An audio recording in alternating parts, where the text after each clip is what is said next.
everyone. Welcome back to our podcast, Switch On. It is exciting to let you know that we are starting season 2, which we call Bridging Horizon. So, in this season, we're leveraging our experience working with both Vietnamese and Australian market to share the stories and insights into both countries. And today we have with us anh Liem, who is a Vietnamese-Australian and also a cultural advocate. Hi, anh Liem. Thanks for joining us today. So, can you please be able to share a bit about yourself? Like, who are you? I'm a lot of things, Vicky. First and foremost, I'm a human, right? And I go back to my experiences as who I am. I'm also many other things. I'm a yogi, I'm a grant manager, and I work in the philanthropic space, but I also do podcasting on the side as well for the Akuru podcast.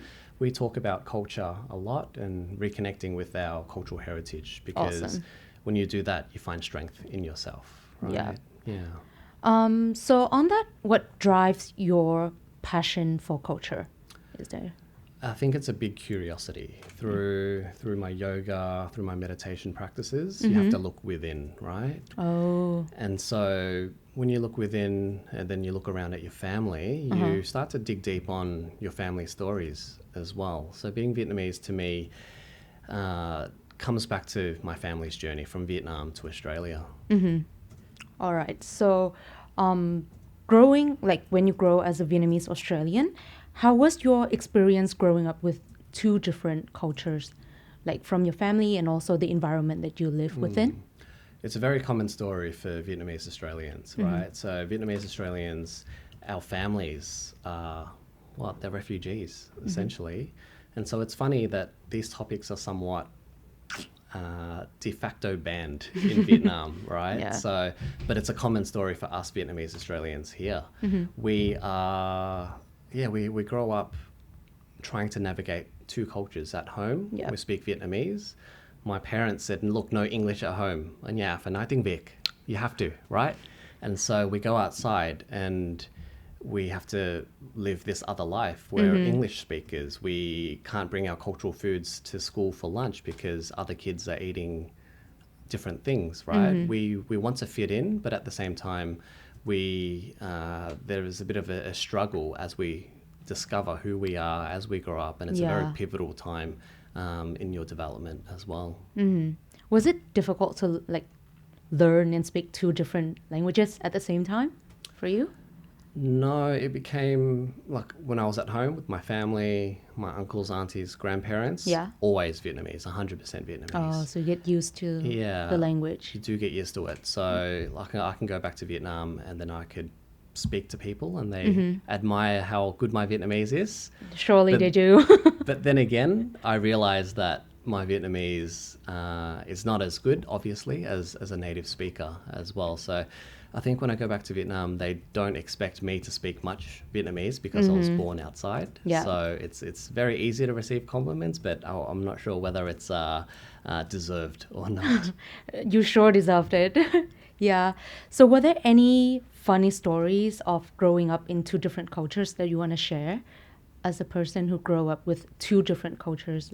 In terms of funny stories, it's quite common for migrant and refugee families to grow up with not so much, right? To work and then struggle to put food on the table for your family and your kids. Yeah. I remember back in the day, I've got a lot of uncles, aunties, and a lot of cousins, right? So my mum and dad are one of 10 on each side. Big family. Big family, but very common in the Vietnamese experience or in the older Vietnamese experience anyway. I can recall there was just a day we do hand-me-downs. Hand-me-downs are you passed old clothes from the elder people to the younger people. Yeah. And so I've got an auntie who has 6 kids. And so all her boys are at least 3, 6, 9 years older than I am. And so they brought all their old clothes one time to my parents' house, and they're like, hey, do you want any of these? And there was sacks of clothes, and we're just trying it on and things like that. I think that's pretty common for migrants as well. I can remember, I think, faking my parents' identity. What for? So they need help with government services or paying certain bills, and look, as the eldest child in a migrant refugee family, you become somewhat of the administrator. Like I become the English speaker or the person who handles all the admin, all the bills, all the interactions with any professional services or Yes. anything like that. Yeah. And so you learn how to navigate systems, and when you verify identity on the phones for certain things, my voice, I just said, yep, I'm born in 1958. Oh. Things like that, right? So it's similar for African Australians and other communities as well. Yeah. Oh, those are like rich experience that you get from a young age, right? So, It's a lot different now, that's for sure. is it? Is it different now? I would assume so. There's a lot of fast fashion, right? I don't think you're passing a lot of old clothes down from family to family. Yeah, that's true. I guess like children now, or like third culture children, they might experience something different from what you experienced before. But I think we can talk about that later in Of our course. podcast. Yeah. So many individuals kind of like grapple with their identity, struggling to identify who they are. So can you elaborate on any like you mentioned some challenges and some challenges or issues when you're trying to figure who you are, or like trying not to stand out when you went to school, when you in your past day. So can you elaborate a bit on what are the challenges or conflicts that you have to experience when you grow up? To be honest, I've been lucky to grow up with Vietnamese community since I was, obviously since I was born, but through school as well. I had a lot of Vietnamese friends. I lived in Footscray, which is a very multicultural part of Yeah. Melbourne. And similar with high school as well, all surrounded by Vietnamese people, Chinese people from Hong Kong, from Lebanon, from Italy and Greece. So we had a very multicultural little community within our group. It was funny when you grow up, you hang out where we're divided by our races, right? So these are the Asians, these are the Italians and the Europeans, these are the Aussies, and that's how we kind of split. I'm not sure how it is at school anymore these days, but for those who grow up in and without that community by their sides, without their Asian brothers and sisters, for example, right? It's very easy to become more lost in your identity because you don't have any positive role models, no representation around you of what a cool older cousin could be and how that could impact your life. Yeah. I find these days there is a lot of content out there, the big movements in representation, all of the Asian Marvel superheroes, for example, right? Things are slowly changing, but back then when I grew up, makes me feel old saying that, but I didn't have those role models except for those just around me. Yeah. So would you say that's your biggest challenges on navigating who you are and navigating your identity as a person? I think the challenges are that when you leave the house, you are told to be Australian. And so, look, I can ask you a question. What is the Australian identity? I could barely answer that question, right? I was having dinner with my Australia-Vietnam Leadership Dialogue colleagues and alumni yesterday. And the Australians were trying to share what Aussie food and cuisine is. And there was not much to really share. I think we said, go have a golden gay time, for example, like an ice cream. Yeah. Go eat a chicken parmigiana, and then the list was very slim after that. Yeah. But as for Vietnamese food, the list is so long, right? The list is endless. Endless. Yeah. Really, really endless. Yeah. So as we're talking about like culture, so do you feel like as you grow up, you are leaning more towards your Vietnamese roots, or how did your journey to like leaning into your original roots happen? I think only in the past few years, really. Look, I'm 31 now, and it's only in the last, I think, 3 years. Maybe COVID had a big impact on that. When I was a lot younger, look, I could speak Vietnamese. I went to Vietnamese school until I was year 10. I could read a little bit. I could write even less than that. But for me, it wasn't cool to be Vietnamese, right? So my parents are Catholic, and they go to Vietnamese church, and there's like little community groups for the Vietnamese young people there. Yeah. I thought that was not cool to be a part of. I didn't want anything to do with it. Oh, I see. And I'm still grappling on why that is the case. But as I grow older and as I sit with you here with you now, I'm quite connected with the Vietnamese community here. I've learned that there is a certain strength you develop within your communities, within those who share the cultural heritage as yourself. Yeah. As an example, the Vietnamese-Australian Professional Network, right? You've attended those events, and you can very quickly see that there's an element of safety there. Yeah. That you all share something in common, and so that you could move past the pretending, and so go straight to connecting. Yeah. So was there any like switching point where you switch from like, oh, you don't want to associate with the Vietnamese community to like, I starting to feel like I want to lean into that. Was there any specific incident or what would be the switching point for you? You mentioned COVID, but was there anything particularly happened? There was a pivotal point for me back in April 2021. April 2021. Yeah. So I was working for a big mining company. At that time, I was let go. All right. And it's funny, the mining company made $500 million in half-year profits at that time. And they said, hey, it's costing too much to produce gold.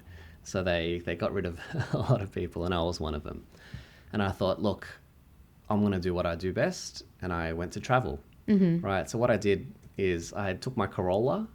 I took the back seats out of the car. I put a bed in there to create a micro camper. Oh, so where did you travel? So my intention was to do yoga teacher training up in Byron Bay. I spent some time in Tasmania as well. I did a quick loop. Went to stay with a hippie couple who fed me and housed me, and I helped them build their earthship. An earthship is it's a sustainable house made out of recycled materials, right? So the house is made with straw and then mud brick, and they use glass bottles, cut it in half and tape it together, and then use that as insulation for their house as well. So it's a very interesting thing. Yeah. But and so I packed up my car, went to visit my grandparents or grandma at that time in Sydney, and so as my first stop towards the north. And at that same time, I was writing an application for yoga teacher training scholarship. Yeah. And I was reflecting back on my life, sitting outside my grandma's house, and I realized that I come from 2 generations of refugees. So my grandparents in 1954 escaped the north. They're Bắc Nam Tơ, and so they escaped out on large French cargo ships, right, due to persecution. And so went to the south and created a life in Binh Hoa for, say, up to 20 years. And at that point, my parents left as well. And so realizing that me, myself, my siblings, and the community around me, me especially, have only reached a point of psychological safety, if you think about it, for 2 generations. I recently found out that my family was up in the north for 8 generations as just farmers up there as well. So grappling with that story, digging deeper into it as well, makes me question a lot of things, and you question and accept the privilege that you that I have, being born in Australia. I've got this little book. It's blue. It says I'm an Australian citizen, and it lets me travel to most places in the world without a visa as well. So very lucky to have that little blue book. Yeah. Wow. That's a lot of like reflection and time looking inward, right? Yeah. Because I feel like for now a lot of young, not even third culture kids, but also young adults or like younger generation, they grapple with identify who they are. You mentioned before that you didn't have a role model to look up, like what is a cool role model. But I feel like for now with TikTok, with social medias, they have too many role models that it's too hard to identify who I want to be. And yeah, so would you say, what would be your tips for like how to look inward or like how to identify who you are? Yeah. So I've developed a series of practices over the years, and when I was able to take time off work, I traveled to India and Pakistan and spent 6 months traveling through that region as Wow. well. And I've got a writing practice, right? So every day, wake up on my laptop and I'm just typing for 15 minutes, essentially. Anything? Anything, whatever comes to mind. I call it a stream of my consciousness. Okay. So it's Yeah. from my brain to my fingertips, and it's putting words on the screen where I can look back and revisit at any time. Yeah. So what I've been able to develop there is essentially a time capsule, right, of my thoughts, my feelings, my emotions at a point in time. So I can revisit this day last year, or the year before that, or before that for 8 years, and I could understand who I am. Yeah. And I could read and learn from it and look from it from a third person's perspective, because I wrote it, but I wrote it 7 years ago, for instance, and I could reread that. So Yeah. it helps me identify and remove myself from the emotions at that point in time, but come back to it with a maturity, with giving yourself some grace, Yeah. but being kind to yourself and not being too hard on yourself as well. So that's been my biggest tool so far in, looking inward, but being kind to myself and learning. I think that's a very, very good tips to do, because especially like I'm as a person, like a young adult right now, I also had a period where I struggle with identify who I am. And I think with like short content like TikTok and social media, a lot of us don't have enough time to look into who we are, look inward, and actually like reflect on who we are. So I think writing it out is actually a very good tip. Yeah. So how I came across that practice was I was actually in Vietnam at the time. I was in Ha Long on a tour with my family. Yeah. It was the first time that my dad had gone back to Vietnam in 30 years, in over 30 30 years. years. So it Oh. was really big for him. Yeah. But on that tour, I met a English professor from Canada, and I told him about my interest in writing, and I had only just started at that point. And he recommended me a book called The Artist's Way by Julie Cameron, and that's the practice that I used. Right, it was only a subsection of that, which Yeah. is called the daily pages.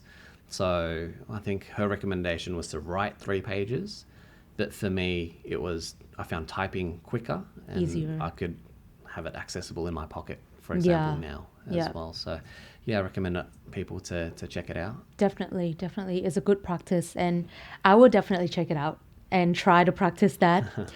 Yeah, and you mentioned that you were raised up and you lived in Footscray before, which is a Vietnamese community, Yeah. and now also Australia is actually a very multicultural country.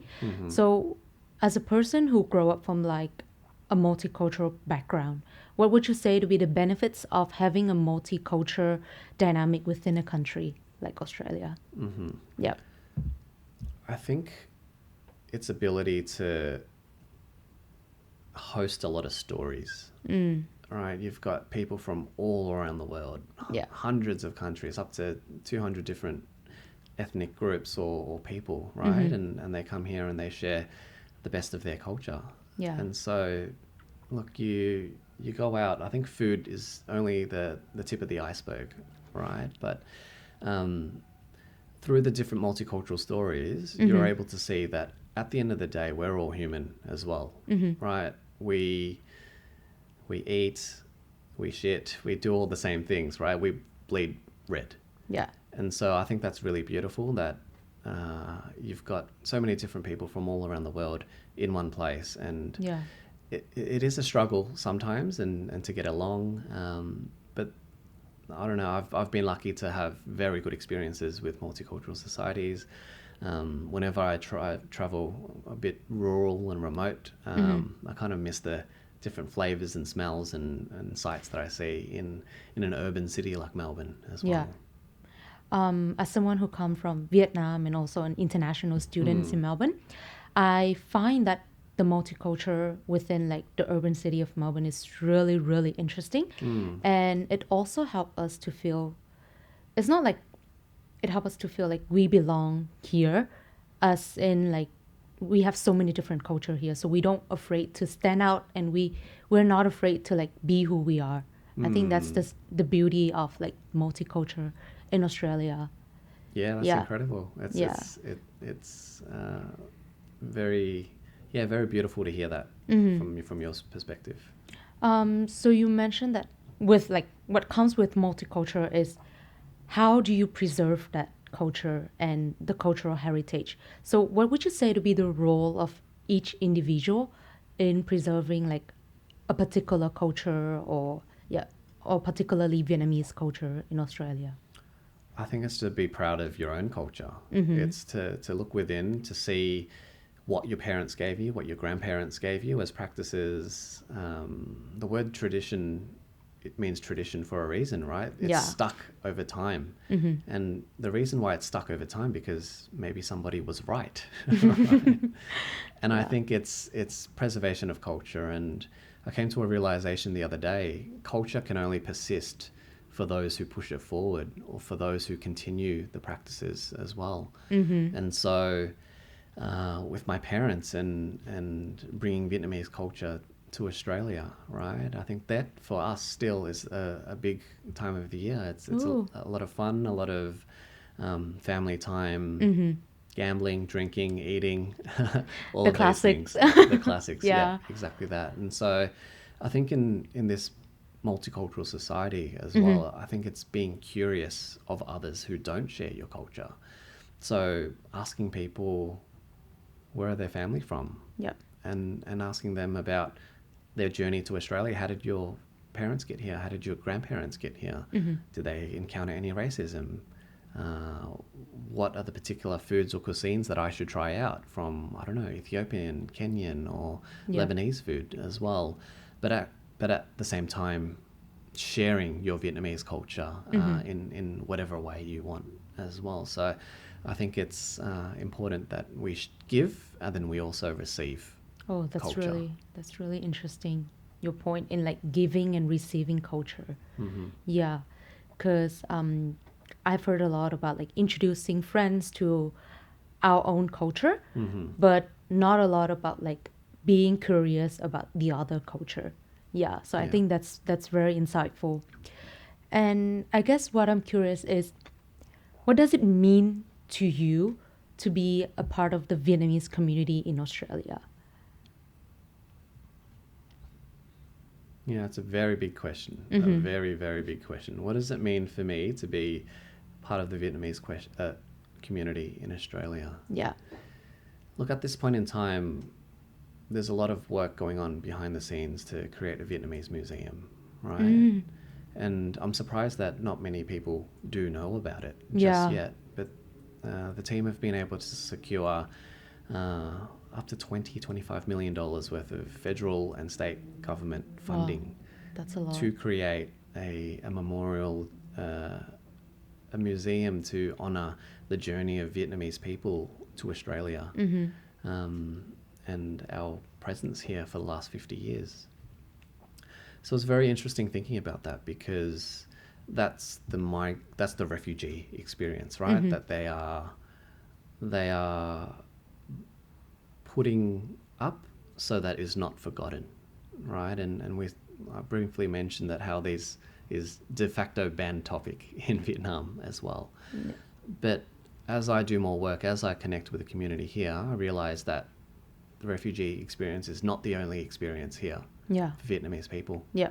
Right, you've got people like yourself who are international students, who come over here to do business, who are economic migrants, who come here for a better future, to build and use Australia as a place to build business, build freedom, essentially.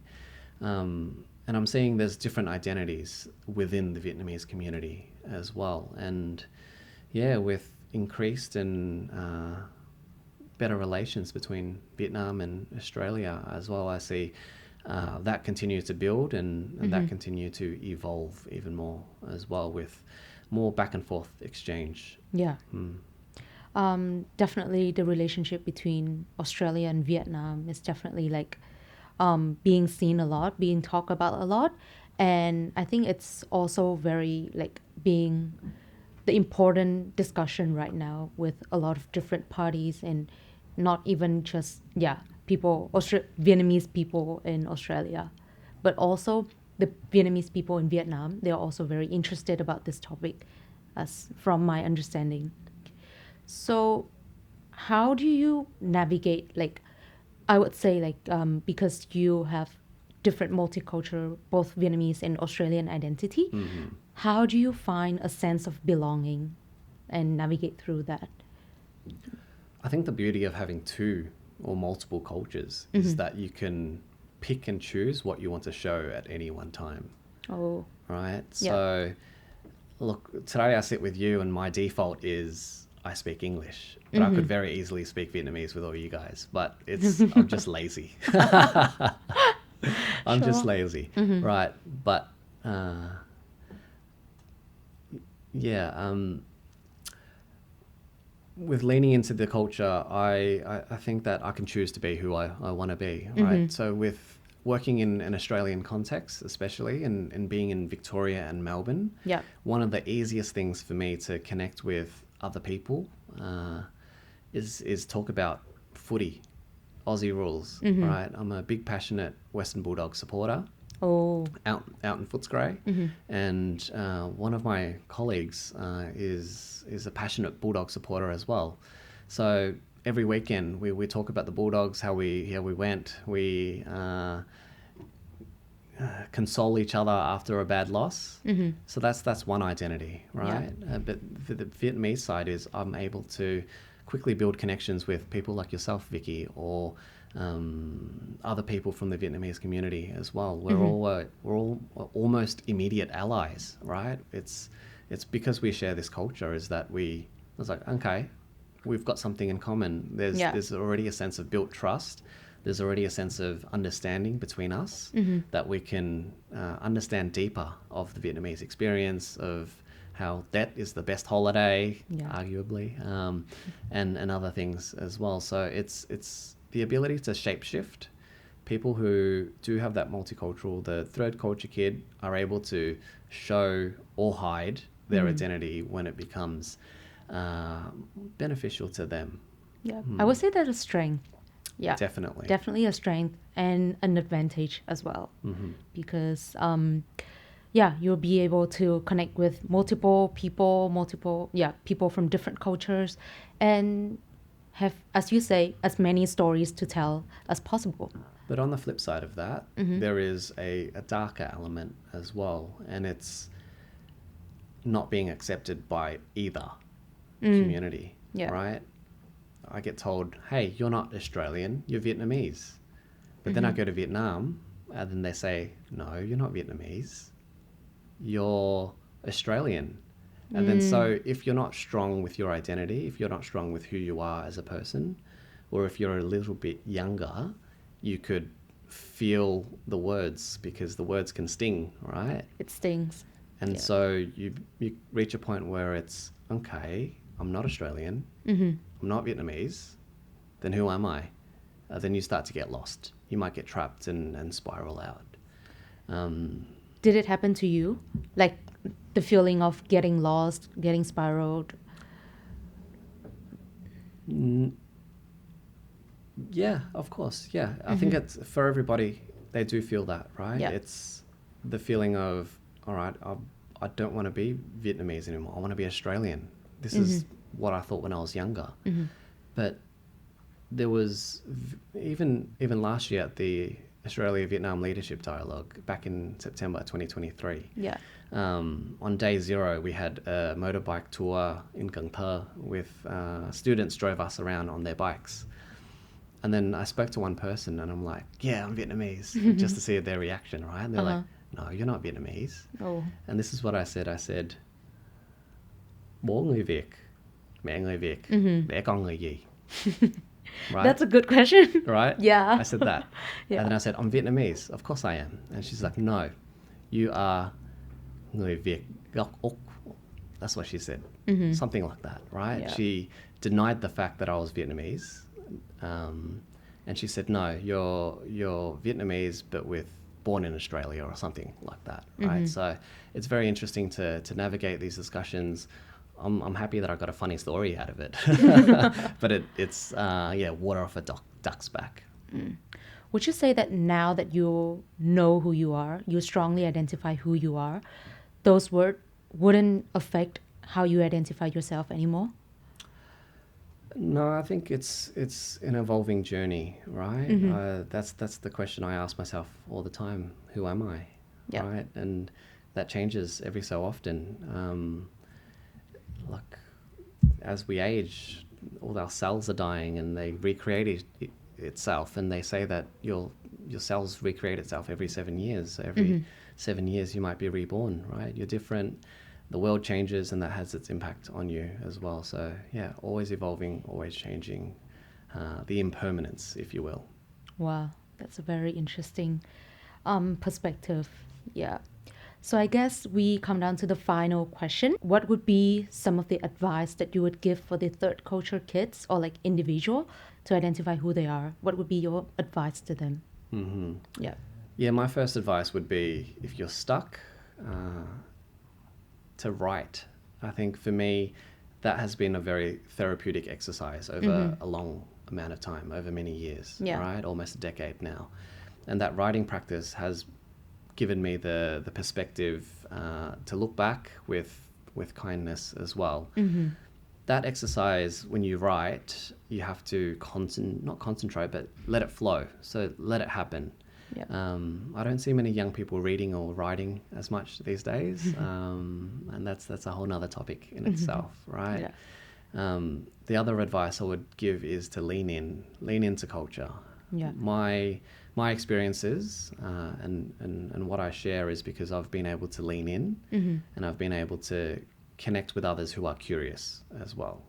So to write, to lean in, to connect with other seekers who are curious, and to develop your own community, to develop a safe place where you can exchange these discussions. It's not easy, I find, especially with those who you might not have a grasp of the language, and you might be comparing yourself to those who practice it or speak it at home more and who have lent in for longer, right? So don't feel shame, but also lean in and discover the magic that culture can bring to your life. Yeah. All right. Thank you so much for joining us today. It has been really interesting to know about your perspective about cultures and also your stories of like traveling to Vietnam or your story of growing up in Australia. And I think it's a very like insightful stories for those third culture individual or for Vietnamese people to have a look into what Vietnamese-Australian has growing up with and to understand about the multicultural backgrounds of Australia. So thank you so much for joining us today. Thank you.